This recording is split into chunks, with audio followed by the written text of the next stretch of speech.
use it as our basis for talking about stewardship today.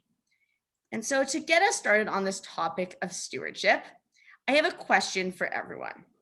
And this is, a pretty important question I'm going to get to. And so everything at Downsview Park and a lot of our programming is focused on this idea of stewardship.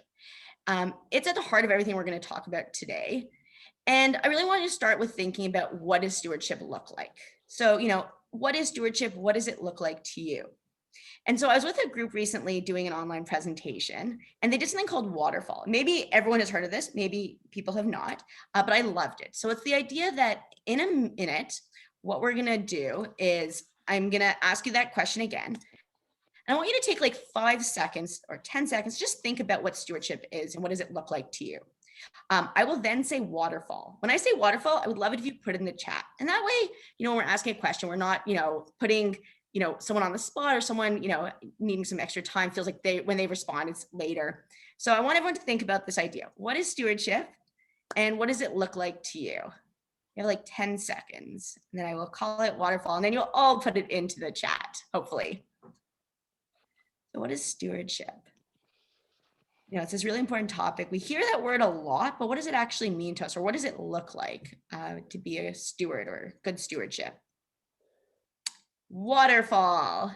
So pour out your thoughts. Tell us what you think. Oh, this is amazing. Oh boy. Ideas about citizenship, about caring for the environment, helping others, aiding, about not being superior, but a part of. Oh, I really like that idea, about reciprocal with the land and working on behalf of it. And I think this is a good question we have, especially after those who went to the keynote today about this relationship with our land. Understanding our space in it and how we relate to it. And so, yeah, so we had this, great speaker today who was talking about this as well as Nancy wrote during her introduction. And so, this idea of stewardship is really going to be the focus of what we're talking about. At Downsview, we use the definition of stewardship as the act of engaging volunteers to perform maintenance and monitor flora and fauna of naturalized areas. So that's kind of the basis of what we will talk about. And we're going to be thinking about it to start with the spectrum of stewardship. And I also just want to say how happy it is that I am that people are typing in the chat and sharing their ideas. And so one thing that I wanted to share is just this idea that stewardship comes in all shapes and sizes. And we just saw that from reading what you wrote in the chat. So they could be big actions or small actions. And so we'll be referring a lot today to something that we like to call the spectrum of stewardship or the stewardship spectrum. And it's basically just a way of saying that all these actions, big or small, they're connected. They're all important. And even if stewardship looks different or feels different for different people, that's important. That all fits into this wonderful world of ours. So to help us with this idea of spectrum of stewardship, I would like to introduce my super sappy visuals here. So underneath this arrow of connection, I have 4 different life stages of a tree. So on the left is kind of your small actions of stewardship. And so I called this awareness, but you could put in whatever name you'd like. But I have a little seed that's germinating. And so for this stage of the stewardship spectrum, I like to think of it as yeah, your stewardship action exists, but you're also full of potential. So it's really just the beginning of the stewardship journey. And then if you imagine that seed starting to grow and just start to establish and start its connection with the soil and the water and the air, that's our establishing part of the stewardship spectrum. So in this instance, if you think of it, maybe you're doing stewardship and you're learning more about that stewardship actions that you're doing, and you're actually now learning about options for growing that stewardship into something bigger than where you started. So that's our establishing phase. From there, we keep on going, and we're now in the growing stage of the stewardship spectrum. And so we have a beautiful tree with its colors changing. It's mature. It's been there for a couple of years. And so I like to think of this as maybe you've done some stewardship, you found some success, and you're actually seeing some results from your own journey with stewardship. And so that can be a really exciting thing to look back and actually see evidence of your contributions and your energy. And then finally, it's the maturing phase. There's probably a way better word that someone could think of, and feel free to type it in the chat. Allison and I were kind of brain dead when we got to this point, but the idea here is that yeah, you've been doing stewardship for a while, and if you use the sappy tree analogy, you have deep growth of roots anchoring you to the ground, but you've also, on the other side, you've reached new heights of stewardship. And so you can look back on all these different stages and use that experience. And I also, it just kind of happened this way, but if you look at this picture of this white pine, it's in a forest. So I would like to think by this stage in the stewardship spectrum, you're connected to a bunch of other stewardship journeys. So that's our spectrum. We'll refer back to it a whole bunch, but try and keep those little visuals in your head. Helps me at the very least. So we're going to start our time together with this stewardship spectrum. And Allison and I are going to just take some turns speaking to it from the Downsview perspective, just because that's what we're familiar with, about how stewardship has impacted the park and the community that is part of the park. So our first little journey into stewardship, it starts with that awareness. And so this is the seed that's just germinating. It's there and it's full of potential. And for me, this happened when I first got to Downsview. In the first couple of years, I was really quite new to a lot of outdoor education. So I was very, very early in my stage of birding. And that was a very exciting time. I remember walking every day. I would go outside and see a species that I'd never seen before. And this was in the spring, actually kind of around this time of year. And I went for a walk in the park and I saw this bird. So if you know this bird, feel free to put it in the chat. It's a grassland species called the bobolink. And the way to remember it is it kind of looks like it's wearing a backwards tuxedo. This is the male. And if you see it in the spring, especially, they're looking for breeding territory, and their way to kind of establish that is pretty awesome. This bird, when I saw it in the park that spring day, it was jumping up and down on top of a hill and singing like as much as it could. I love the way birds are in the world. So I saw this bird. I took a long time to like flip through the bird book, and I finally was like, oh, I think it's a bobolink. Like, that's cool. I've never seen that before. And I just kept on going down my through my walk through the park. But that was my spark. That was the moment where I became aware of something in nature. And from there, the awareness grew because of what I was able to do next. So I got back from my bird walk and I had been learning about the birds in the neighborhood using citizen science. And in this case, it was actually a really great tool called eBird. And if you're not familiar with it, it's such a wonderful thing. Basically, when you do go for a walk, if you do see birds, you keep track of what species you see and how many and where they are. And then you can actually take that information and share it on eBird, which is an online portal. And that's such a wonderful thing because it allows other people in your community to know what you've seen and learn from it. And it also connects that information to scientists who are studying those species. So I went back from my little tiny walk and I wrote that I saw a bobolink. And of course I was curious, like, is this in the community?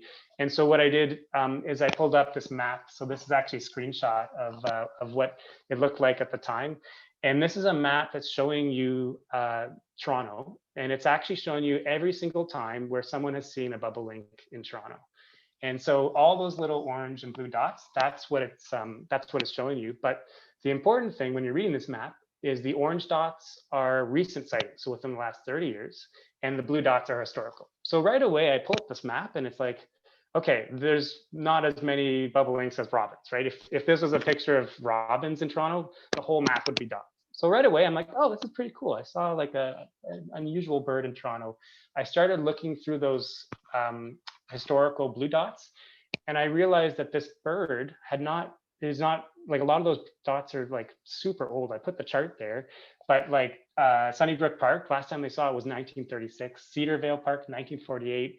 And then what really like kind of blew my mind was High Park. And if you're not familiar with Toronto, for me as a downtown kid growing up, High Park was the spot for nature. That's where you would go and see beautiful things that you just can never see in so many urban settings. And the last time they saw this bird was 1942. So right away, by taking my little spark of awareness and just sharing that and checking with the community, I had a new kind of context on what I was seeing in Downsview. And then of course, when I went to go look at Downsview Park with our orange dot, we had seen this bird, this bobolink, 13 times since 2013. So right away, my like awareness stewardship brain is just like, what's happening? This is like so exciting. So that was my awareness stage. And of course, we're going to now see if we can step it up. And so for us, we got to the establishing phase. And that's where we actually reached out into the community and we started to ask questions and tried to learn from other people. And in this case, this is actually a picture of Downsview Park staff on the left meeting with Tallgrass Ontario staff. And so Tallgrass Ontario is an Ontario charity that is focused on grassland ecological communities. So there's a picture of tallgrass prairie on the right, but they would also be focused on things like savannas, which are actually found in High Park. And so the reason why we contacted them is because that bird, the bobolink, is an indicator species for this tallgrass community. So when we met with them, and actually you can see the hill where the bobolink was, that's on out in the background. They really helped to make us aware of this tallgrass community and that the bobolink was part of it and that it's a special thing. And if I can take like just a couple of moments, if you're not familiar with the prairie ecosystems, we have tallgrass prairies in Southern Ontario and also in Manitoba, but there's also short grass and mixed grass prairies. And grassland ecosystems are some of the most biodiverse and most beautiful ecosystems, I think, in North America. And we also learned from Tallgrass Ontario that unfortunately, they're quite rare. So in Ontario, we only have 3% left of this ecosystem compared to what was historically here. So by reaching out and learning from Tallgrass Ontario and combining that with the little spark of awareness from my bobolink encounter, we were able to step up on the stewardship spectrum. And so we started to think about how could we grow some stewardship actions. And so this is what we came up with. We decided Downsview Park and Tallgrass Ontario partnered on a grant application to the Western Family Parks Challenge, which was focused in Toronto. And it was a grant where they were really looking to engage the public in public green spaces. So our vision and option for growth was to take a look in Downsview Park and establish 5 acres of tallgrass prairie in the park. So you can see this is the map, the outline of Downsview Park, and you can see the shaded area with the prairie. It's actually a really big deal for us. It's a big part of our naturalized area in the park, and especially in an urban setting, it is so rare where you would actually get that much of a prairie in one spot. So it was a really wonderful vision that Tallgrass Ontario shared with us. And it was a successful grant. So we put in and we received money for this, and it was such a big moment for us. Half of the grant money went to green infrastructure, which is things like planting and seeding and pathways and that kind of thing. And the other half went to community programs. And so today we're going to focus on both, probably a bit more on the community program side, but we'll kind of fill you in on both sides. So once you receive that grant, if you're thinking about that stewardship spectrum, our brains immediately went to like, let's go big. And that's what it looked like. This is our 5-acre prairie. And on the left, we put down a cover crop of oats to try and keep invasive species out. And then on the right, that was a really big day for us. That's actually when we seeded the prairie with 26 different species of tallgrass prairie plants, which would be the foundation for this new ecological community we're trying to preserve in the park.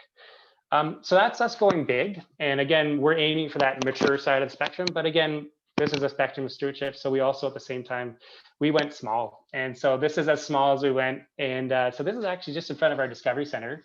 And while we were getting ready to do the big heavy lifting of the 5-acre prairie, I kind of thought, okay, maybe it's a good idea to do a little test plot and try and get ahead of things and just see what kind of plants would pop up if we put them in front of our Discovery Center. So this is our little 2-meter patch. It's a little tiny circle. And so very like, I didn't think much of it at the time, but we had a little stewardship program. It was me and like 4 or 5 volunteers. We dug up the turf. It was all just mowed like military style turf before this. And we dug it up. And you can actually see we found a little toad on the left there. That's us digging it out. But at that stage, to try and grow native species, we did everything wrong. I remember the moment we dug up all the turf, and we were so excited. And then I took the bag. We got 36 different species of native grasses and flowers to do this test tallgrass community. And I remember putting my hand in the bag. It was kind of a windy day. And I took my hand out and half the seeds just blew right away. And I thought, oh my gosh, Johnny, what are you doing? Like, this could be a disaster. Am I ready to do this? And so it was a moment of just pure like, oh, I don't know if I can do this. But I'm happy to report that even if you're like me and in that moment you do everything wrong, you can still get really beautiful results because you're dealing with beautiful things, in this case, flowers and grasses. This is the first year we saw some growth, and Allison will take you through what it ended up with our little tiny plot. So from this, big idea taken to a small space, we spent, about $200 on this. So not a huge amount of money in terms of, quite a big project and its longevity. But this has turned into an amazing part of our education programming, an amazing part of our activities outdoors. And so as you can see, our education space is just in that brown building. If you look at the first picture, you can see it at the side. This has now become the exploration spot for groups. So when schools come on field trips, when we transition to get outside or when we're coming back to the building, we can have students walking around this, this 2 meters is enough room for most students in a class to go around it, to look, to explore the biodiversity. And the biodiversity is so rich. In this short time, those plants have grown and they've become this rich space for biodiversity.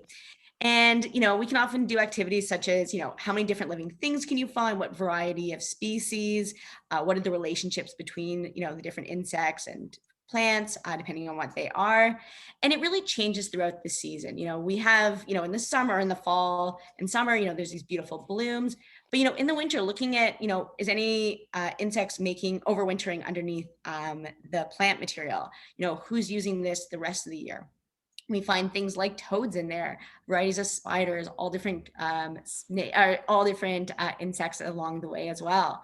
And so with very little maintenance, we have to remove a bit of invasive species, overall, very low maintenance for us and a really, really treasured spot in our area. We even got to do one of the most exciting parts of tallgrass. So any prairie ecosystem needs a bit of fire. It helps get rid of some invasives and to, regenerate the soil. And so Johnny and I, in an off-season day, there was no children around for this, obviously, we were able to do a little burns. We used some campfire pits and we just moved the campfire pit around the different circles within this area. And we were able to actually measure by we did half of it one year, so we could see what the growth would look like the following year. And it was pretty fantastic. Experiments, always a good thing. It's so much fun.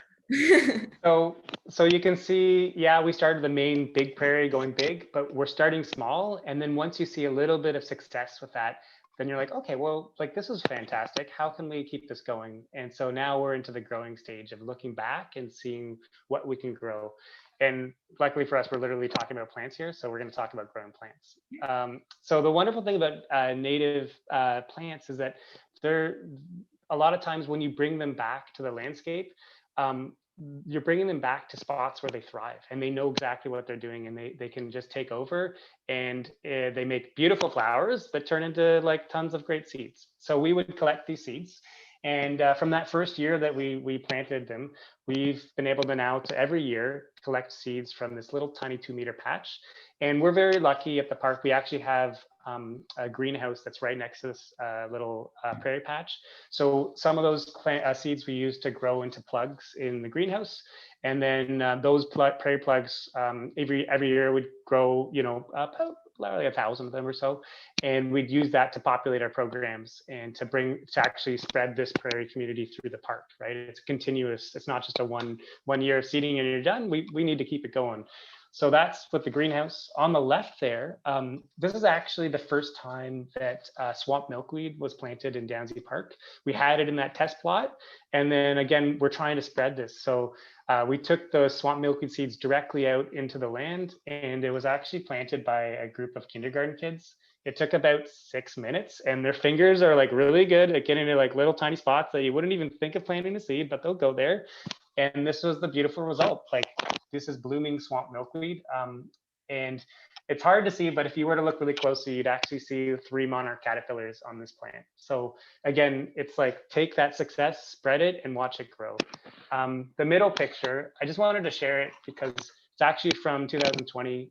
This time last year, we had been trying to grow our prairie plants in the greenhouse, and of course the pandemic hit, and so we had a pretty rapid shutdown and head home kind of operation. So without much planning at all, we had all these prairie plants in the greenhouse, and we had to go home, couldn't go back and water them.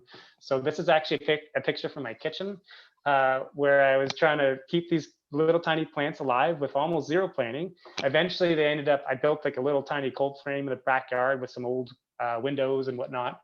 It wasn't perfect, but it did the thing I was hoping it would do, kept the plants alive and allowed us to bring them back and continue to learn with the plants. And so it's just a note, because not everyone has access to a greenhouse. We're very lucky with that. But even if you don't, there are ways that you can start to grow your own seedlings and experiment with it. And I encourage you to give it a try. It's a wonderful thing to do.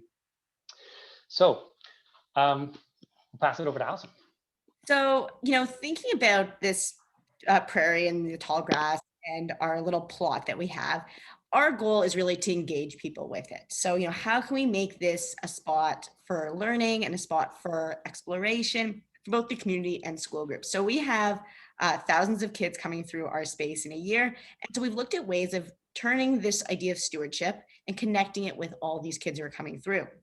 So, the easy connection is grade 3 curriculum in Ontario. Students are learning about soil and plants. And so we have a specific program about stewardship and about prairie for those students.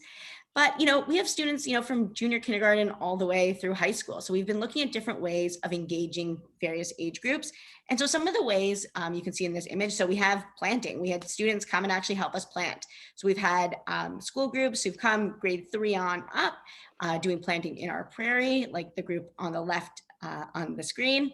And then on the right is the opposite end of the spectrum, but very important to stewardship, which is removal of invasive species. There was nothing more fun for adolescents than crushing invasive species. So this was some crushing of Phragmites that is in the park. And so we've had students to come and help with that.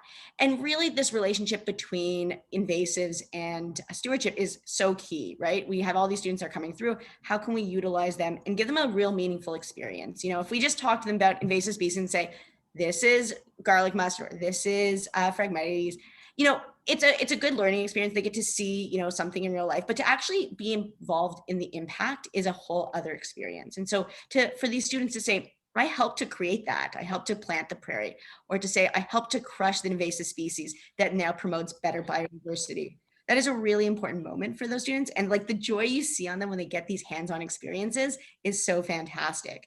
Outside of, direct planting or invasive species removal, we actually had 14 different programs that involved our prairie and stewardship in the park.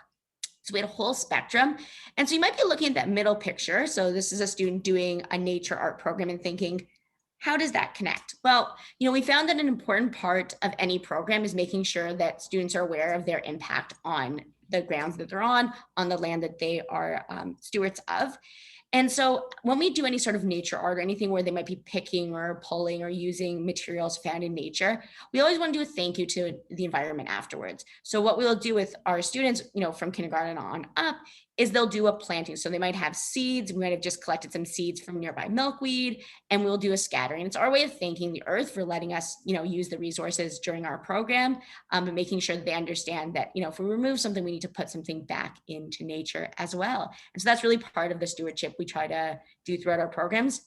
And so these programs range from invasive species, through stewardship, human impacts, biodiversity. We do creepy crawler programs about insects and all those pollinating species. We do, forest programming where we're doing games in the forest where they might be, getting rewards for certain stewardship activities. And then our most obvious, which is our prairie program. And then, this is our school programs, our community programs as well, when we have adults and families coming in, help us with a variety of plantings and other invasive species removals. And through our programs from 2016 to 2019, we engaged almost 8,000 people in these small and medium-sized tasks that basically help to make the park a better place for everyone. And so, getting people involved in stewardship in their local community is a really good way of, embracing it and also making them have these meaningful impacts that eventually, hopefully they take with them along the way. A side note is if you've never had the experience of drawing with like a dandelion or even just pressing grass on paper, it's a wonderful way to do nature art. It's so simple. You just have paper and then you use leaves and mud and occasionally a flower. And it can be wonderful. Um, but again, if you're thinking about stewardship, a lot of times this is a major topic, thinking about invasive species.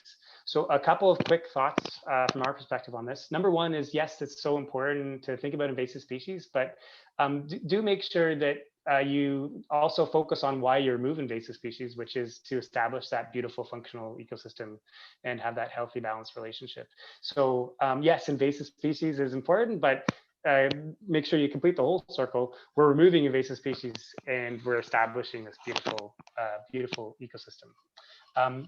And now in terms of how stewardship and public community programming interact with that idea of invasive species stewardship, here's a couple of examples. The bottom left and the middle are just kind of your typical, like, we have members of the public who are passionate about removing invasive species. And so that's a very direct stewardship action, physically being there and doing that. On the left, this is something that I would put in like more of the awareness side of the stewardship spectrum. And this is really being aware of when you see invasive species and using that awareness as a stewardship action. So at the park, part of the funds that we got for the grant was establishing a park-wide invasive species strategy. And so we have park operations staff that work for the park, and they do work really hard to remove invasive species. And when we talk to them about this strategy and how can us as educators help, one of the really important things we learned was that about 50% of their efforts just go into finding and identifying where these invasive species are. And so at that point, my little brain is saying, oh, okay, maybe we can help out on the awareness side of the stewardship spectrum. So when we are doing those biodiversity walks through a forest, or even just any programming, if our education staff, or especially sometimes we'll ask for help from the students, if we see an invasive species, we will drop those little tiny flags. And yeah, it's a small awareness step on the stewardship spectrum, but that can really actually do a big thing when you combine it with making our park operation team like so much more efficient in implementing that stewardship, invasive species strategy. So that's the far left of the spectrum, just like awareness, how can that help? And then on the far right is like the I think we call it the mature side of the spectrum, but like basically like the full engagement with stewardship. This is of course garlic mustard pesto. So to me, if we can implement stewardship into the way we get our food, or the way we commute, or the way we support ourselves economically, that is a wonderful way to engage with stewardship. And that is my dream. That is my vision. We're not always there. We're not perfect, but that's what I'm always trying for. And in this case, we actually had a pretty amazing stewardship experiment at the park. We started a food in the park program. And the idea here was we would be working with members of the public to grow food in vegetable garden beds. But we also would go into the forest and go into the naturalized areas, and we would actually forage for wild foods, and we would focus on invasive species. So there's tons of them. They're there. In terms of like the park, we're like, we don't want these to take over. And in terms of like the human being, it's like, well, that's just a tasty pesto. Like, let's eat that.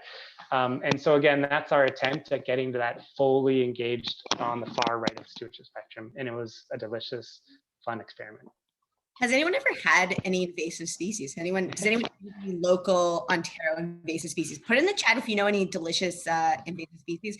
We've had a few successes with garlic mustard pesto, with eating burdock. You can eat the young burdock. So there's some like very delicious ways you can take care of things that you don't necessarily want in your green spaces. Oh, I love this. Yeah, dandelions. Yeah.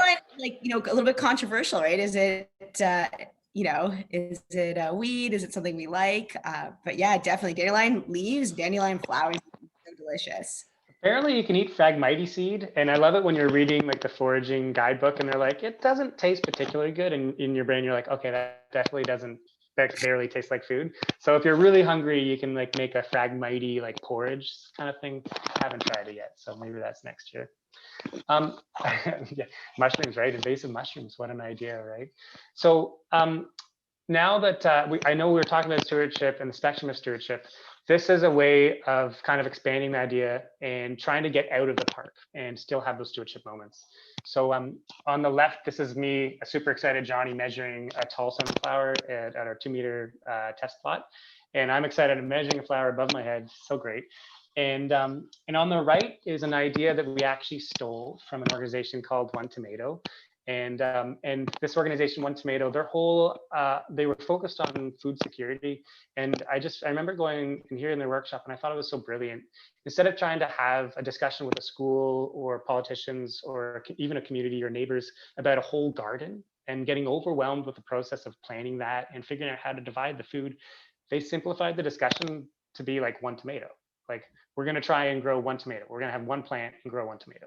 And when you simplify that discussion, a lot of times the answer will go from like a maybe or a no or like I'm not sure to a like, oh yeah, you just want to grow a plant, like cool, like let's do it. So we stole their idea, thank you very much, and we applied it to the prairie species. And so that's where we came up with the Downsview Park Sunflower Challenge. We would harvest the seeds from that little 2-meter patch, and we would actually take those seeds, turn them into baby plugs, and then we would use them to try and get into stewardship spots in the community that we wouldn't traditionally be able to get to. We would give away these baby plants for free. And so these are some examples of where we have flowers growing.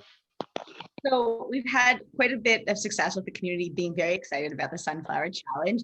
Unfortunately, it's been on hold for the last 2 years because of the pandemic. We weren't able to be in the greenhouse to get everything ready that was needed. We're hoping, 2022 is our hope that we'll be able to relaunch it. And so on the left is Downsview Public School. It's one of the closest schools to the park. It's right on Keel Street. So to have this burst of color is pretty fantastic. So the first and second picture, that left side, are where you can see the flowers from a distance, then up close. And what was great about the sunflowers that we chose is that they are at their best in kind of the late summer, early fall. So as students are coming back to school, in September, they get this burst of color as they come in. And so we had this great opportunity at Downsview Public School. On the right is a planting that was done at a refugee settlement center that is near the park as well. And so they were really excited about adding some color outside. They were working on some gardens, so we lent them some material so they could, dig a little patch out and add some sunflowers to their community. And just a further note on the sunflowers themselves, when you go to the garden center, they would say like these species are aggressive, so not recommended for small gardens. But when you're thinking about like our neighborhoods, that means they're perfect for like the neglected corner of the schoolyard. And that means they're also perfect because you don't need to water them. And that means that it's also a wonderful thing. These are perennial sunflowers. They're going to come back year after year after year. And it's going to be filled up with stewardship beauty rather than like whatever else was there before, usually not much. And so what's great about them is that people were able to also plant them in their homes. So we didn't say it just had to be at schools or community institutions. We wanted people to, add some pollinating some flowers around their area to bring in some, useful insects.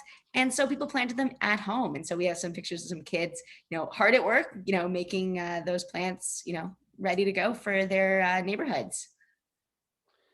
So that idea of having stewardship at home where you learn, we were able to think about that, and we were able to build a special relationship with Madonna Catholic Secondary School. So Allison and I, we would go into this high school and we would teach them about the tallgrass project at the park and the prairie ecosystem. And then we would help them out with some of the tools they needed to grow prairie seedlings in the classroom at home.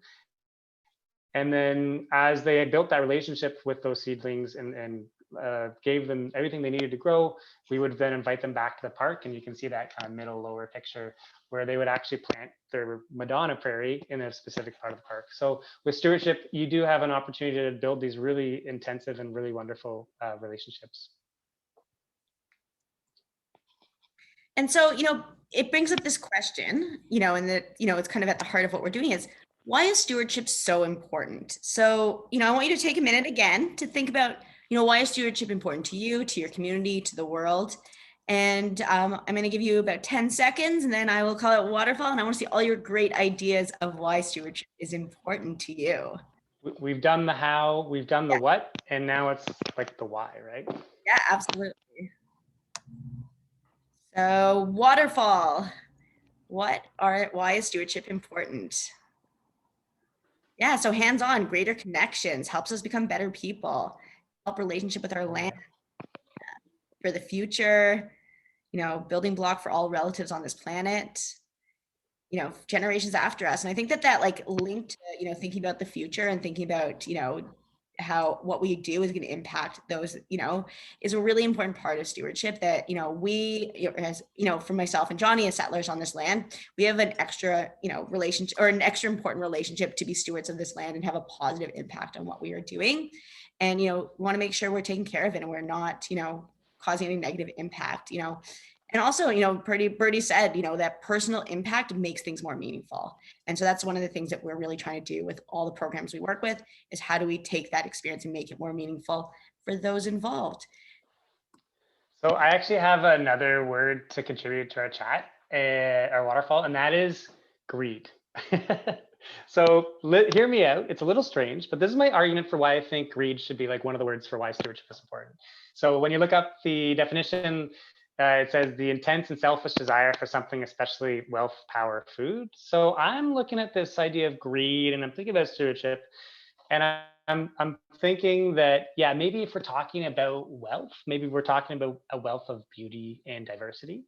And maybe if we're talking about power, maybe it's the power that's given to us by functional ecosystems. And of course, if we're talking about food, we've already talked about eating invasive species. So I'm being a little facetious with greed, but I do think it is important. A lot of times when we're thinking about sustainability, and at Downsview Park, we're thinking about well-being for all forever. That's the little definition we use. We tend to lose track of ourselves in that discussion and our definition, and it's so true with stewardship as well. So I loved everyone's ideas, but I also want to make sure that when we do think about stewardship, think about yourself, and think about yourself and the definition of well-being for all forever.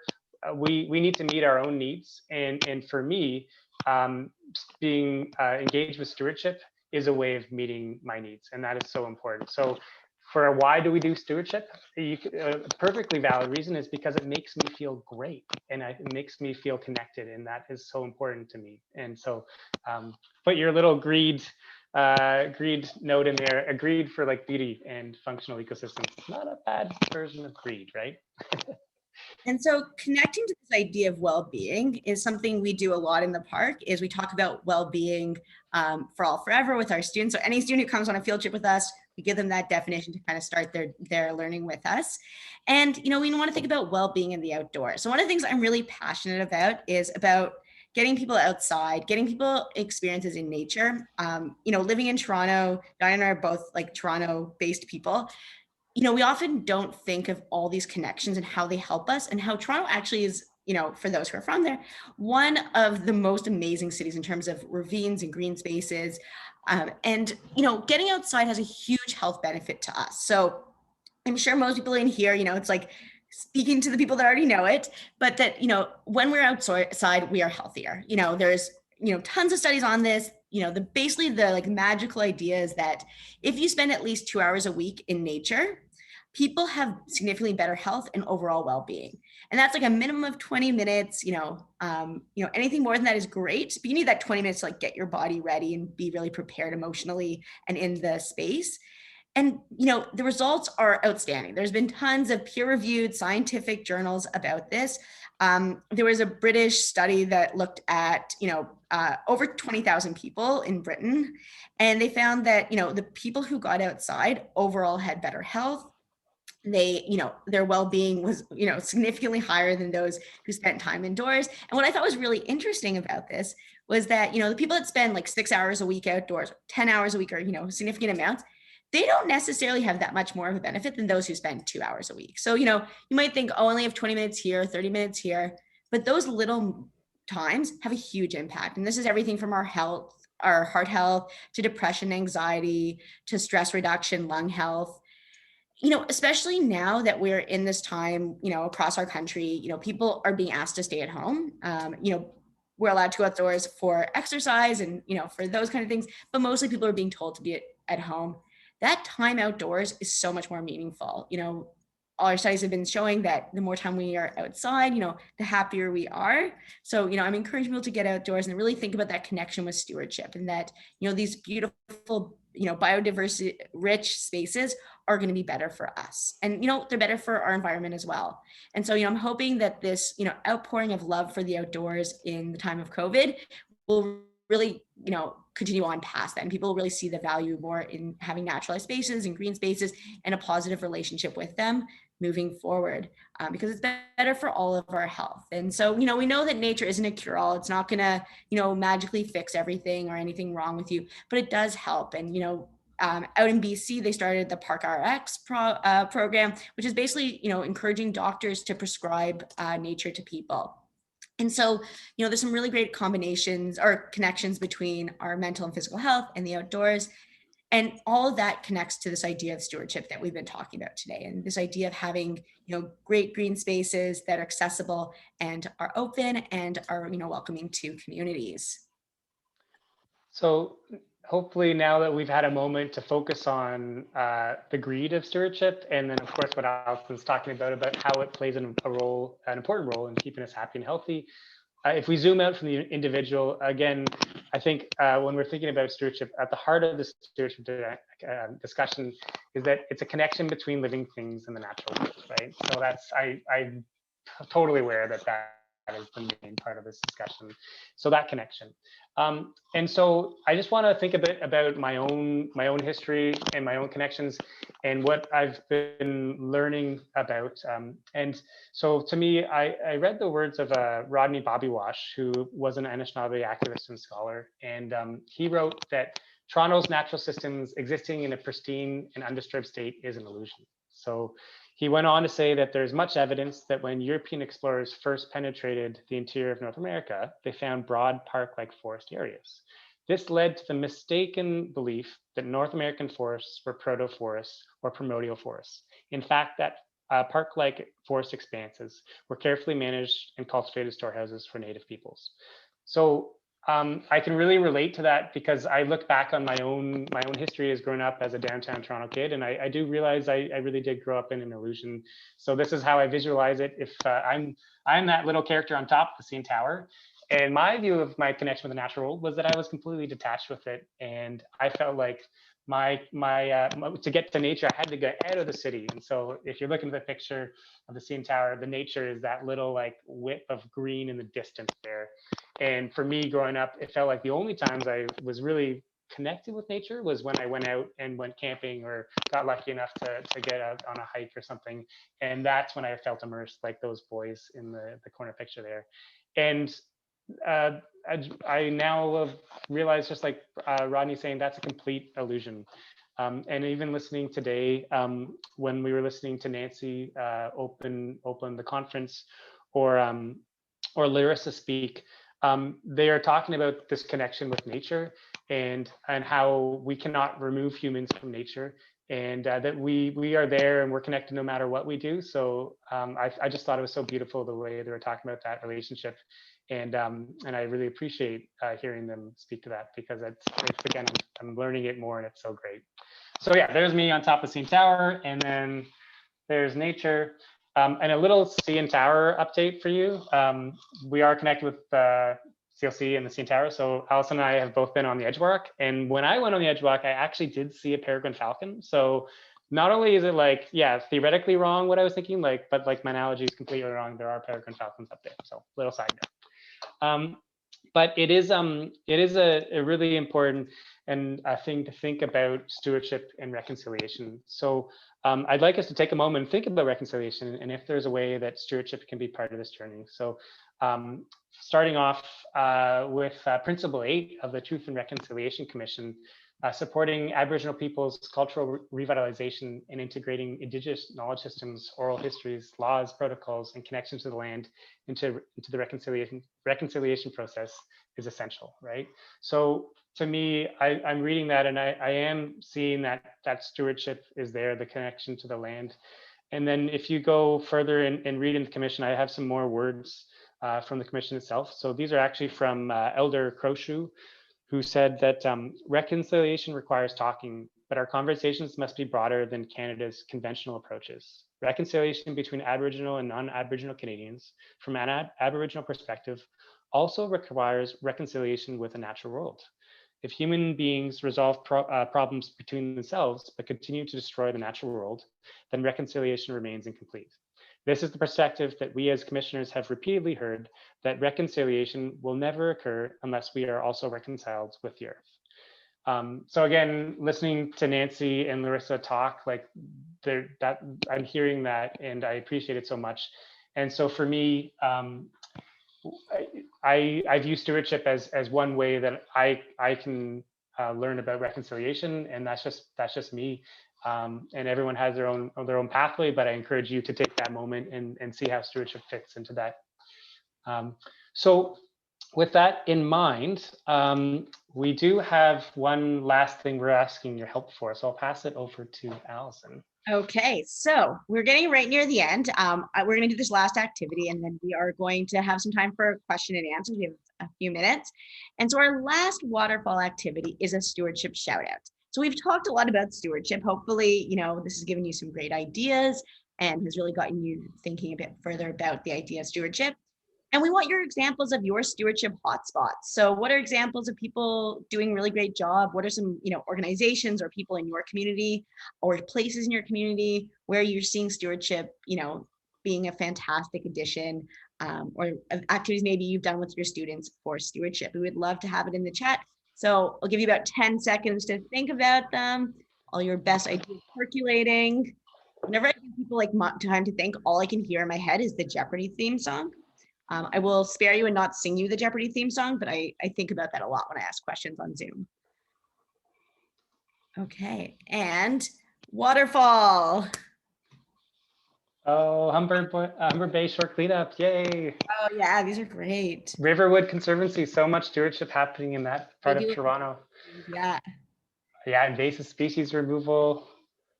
Oh, okay, so this is so great. Oh, awesome. I love that it's across Canada. We have Alberta, we have Calgary. Yeah. Oh, bee corridor. I'm gonna look more into the bee corridor. Yeah. Oh, this is so great. And of course, I'm always when we wrote this, we thought we'd all be in the same room. So again, we thought we'd be just shouting things out literally, but it's so fantastic that you're here and that you're participating in the chat. This is so great for us. So thank you. And as we kind of read all these different organizations, I do want to make a note that today, Allison and I, we're talking about publicly accessible lands, and it's stewardship is part of our professional duties, and we're educators, and so that's a great way to engage students. But when we look at the biodiversity crisis and climate crisis, and we just start to add things up, we realize that a lot of the solutions they need to actually also take place on public lands, but also private lands. And a lot of the most powerful things can be from neighbor to neighbor, not from park to member of the public or vice versa. So these are such important things, stewardship in all these different areas. So thank you for sharing them. Oh, great. EcoSource. Oh, that's awesome. Yeah, there's some really great ideas. I hope everyone will take a moment to read everyone's ideas of great things that people are doing. And so, as we're wrapping up, we want to know, do you have any questions for us or anything that you want to know about what we've done or how we can support others as they're along their stewardship spectrum? And while we're waiting for those any questions, I see a lot of people in the Toronto area, but this is applicable to really anyone. Check out Project Swallowtail, which is a neighbor to neighbor type of stewardship, and basically they're trying to connect habitat in public lands with stewardship on private lands. So to create these awesome little habitat corridors. So again, if you're in Toronto, check it out and get involved. But if you're not in Toronto, it's a really wonderful model of how to get stewardship into our communities and neighborhoods. But with that being said, if there's any questions, that's great. And if not, that's okay too. And then also, if you want to stay in touch with us, if you have any questions about anything we talked about or want to know more about what we're doing, or want to come do a field trip with us in the future, we have our contact information on the page. So The I'm just gonna stop the recording now in case people want to maybe share their answers orally, because we're a bit of a smaller group.